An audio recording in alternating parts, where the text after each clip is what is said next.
বিসমিল্লাহির রহমানির রহিম। আন্তর্জাতিক গণতন্ত্র দিবস উপলক্ষে বিএনপি আয়োজিত আজকের এই সমাবেশের সংগ্রামী প্রধান অতিথি, বাংলাদেশের মানুষের গণতন্ত্রের যে আকুতি, গণতন্ত্রকে প্রতিষ্ঠা করবার জন্য যে আত্মত্যাগ, তাকে যিনি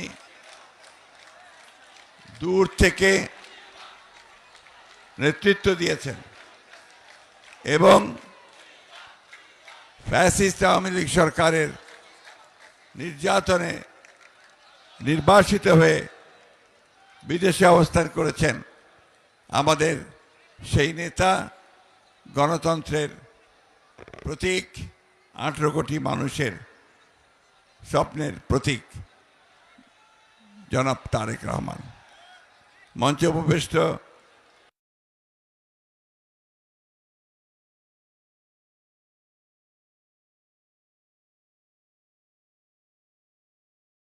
করছেন, তিনি কথা বলবেন, উনি আমাদের এই আন্দোলনের নেতৃত্ব দিচ্ছেন। আমি শুধু একটি কথা বলতে চাই যে বাংলাদেশের মানুষ সব সময় গণতন্ত্রের জন্য সংগ্রাম করেছে, লড়াই করেছে। শুধু 1952 সাল 71 সাল নয়, সেই ব্রিটিশ আমল থেকেই বাংলাদেশের মানুষ তার গণতান্ত্রিক অধিকারের জন্য সংগ্রাম করেছে, লড়াই করেছে। তারই ফলশ্রুতিতে আমরা আজকে দেখেছি যে এই ফ্যাসিবাদী আওয়ামী লীগ সরকার, শেখ হাসিনা সরকার যখন দীর্ঘ 16 বছর ধরে এই দেশের জনগণের উপরে স্টিম রোলার চালিয়ে গেছে, সেই স্টিম রোলারকে উপেক্ষা করে বাংলাদেশ জাতীয়তাবাদী দল, যার প্রতিষ্ঠাতা ছিলেন শহীদ প্রেসিডেন্ট জিয়াউর রহমান, দীর্ঘ সংগ্রাম করে আমরা আজকে একটা মুক্ত পরিবেশে উপস্থিত হয়েছি।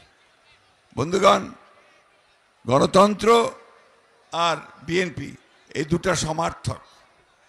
শহীদ প্রেসিডেন্ট জিয়াউর রহমান একদলীয় শাসন ব্যবস্থা থেকে বহুদলীয় শাসন ব্যবস্থা নিয়ে এসেছিলেন।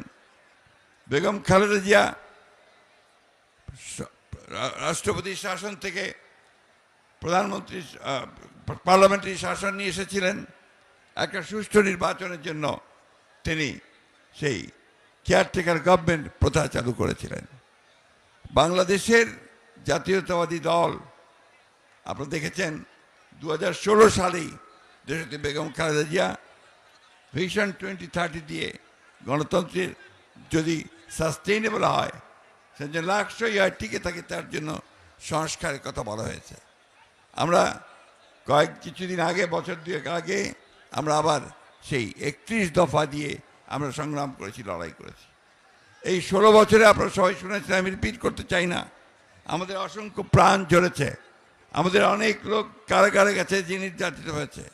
আজকে এখানে অনেক রিক্সাওয়ালা ভাই আছে আশেপাশে, যারা সেই গ্রামে থাকতে না পেরে তারা শহরে চলে এসে এখানে রিক্সা চালিয়েছে। আমাদের অনেক ছাত্রনেতা, তারা এখানে রাস্তায় হকারের কাজ করেছে। গতকাল আমি পঙ্গু হাসপাতালে গিয়েছিলাম, সেখানে দেখলাম যে একটা 13 বছরের ছেলে গুলি লেগে তার একটা পা কেটে ফেলতে হয়েছে।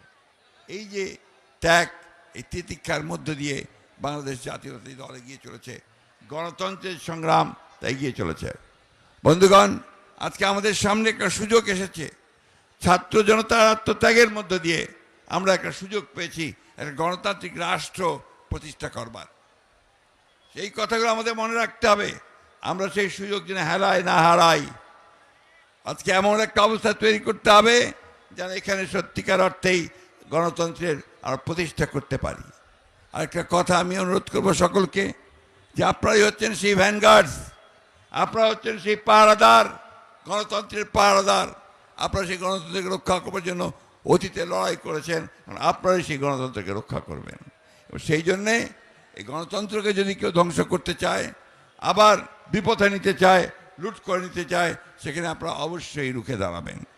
আমি বক্তব্য বাড়াবো না, শুধু এই সরকারের যারা দায়িত্বে আছেন তাদেরকে অনুরোধ করতে চাই, এখনও আমলাদের মধ্যে, সরকারের মধ্যে সেই ফ্যাসিস্ট আওয়ামী লীগ সরকারের অনেক প্রেতাত্মা অবস্থান করছে। তারা সমস্ত যে প্রচেষ্টা আমাদের গণতন্ত্রে ফিরে যাওয়ার, সেই বাংলাদেশকে ফ্যাসিস্ট মুক্ত করবার, সেটাকে নস্যাৎ করবার জন্য তারা এখনো বসে আছে, চক্রান্ত করছে। এই চক্রান্তকে রুখে দাঁড়াতে হবে। গণতন্ত্র দিবসে আজকে আমাদেরকে আবার সেই শপথ গ্রহণ করতে হবে। যেভাবে বুকের রক্ত দিয়ে আমাদের ছেলেরা এই সুযোগ সৃষ্টি করেছে, বুকের রক্ত দিয়ে হলেও আবার আমরা সেই সুযোগকে রক্ষা করব, বাংলাদেশকে সত্যিকার অর্থে গণতান্ত্রিক রাষ্ট্রে পরিণত করব। আমাদের নেতা, আমাদের তারেক রহমান সাহেব দেশে ফিরে আসবেন।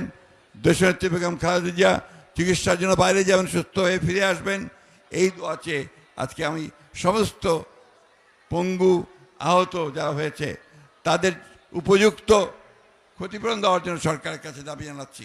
যারা নিহত হয়েছে তাদের ক্ষতিপূরণ দেওয়ার জন্য আমি সরকারের কাছে দাবি জানাচ্ছি।